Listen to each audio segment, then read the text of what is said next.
Hello, I'm Bernard Hickey from interest.co.nz and welcome to a special investing report brought to you in association with the BNZ.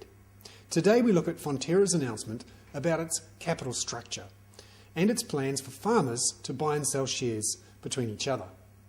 Now this wouldn't ordinarily be of importance to investors generally, but there is a wrinkle here that's worth knowing about. Fonterra is planning to set up a shareholders fund. Now this fund will buy and sell effectively the income streams from those shares and benefit whenever those share prices rise or lose when they fall. These funds or these unit trusts in this fund will effectively be a chance for investors to buy into Fonterra. Now these unit trusts won't hold voting rights.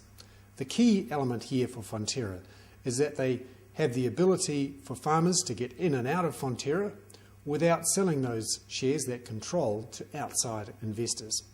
This all dates back to 2007 when Fonterra's board proposed changes which would have meant new investors getting into Fonterra. Now, farmers said we don't want any of that, we want to keep the ownership within farmers.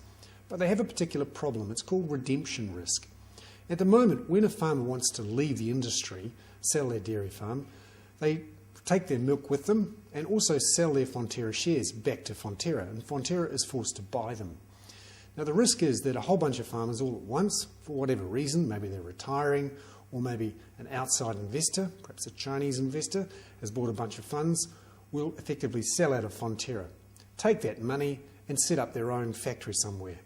This is the risk for Fonterra, that effectively it could fund its competitors whenever farmers sell out of Fonterra shares. So it wants to reduce this redemption risk by effectively providing a pool where farmers can buy and sell with each other.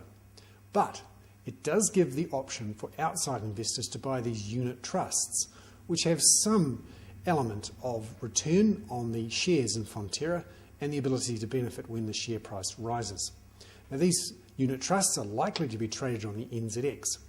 At the same time, we're probably going to see some banks, or maybe investment banks, act as market makers for these Fonterra shares. One or two will be able to get into the market according to Fonterra. Their spread will be set in stone by Fonterra, and the size of this Fonterra shareholders fund will be capped according to Fonterra. They haven't set the alleged size of this fund, but it's quite possible when share trading starts, which will be sometime around the middle of next year, that there would be an offer to the public. And Fonterra would match the number of farmers who want to sell with those number of people from the outside who want to buy in. We don't know yet how much that could be. It could be in the hundreds of millions, could be less. But finally, outside investors will get a chance to buy into, if not direct voting Fonterra shares, then at least the dividend streams from those shares and the ability to take advantage of the rise. Because Fonterra says it's in a boom sector. With a global shortage of protein and the developing world looking to buy into dairy products, it believes it's in pole position to benefit. We'll see. I'm Bernard Hickey. That was a special investing report brought to you in association with the BNZ.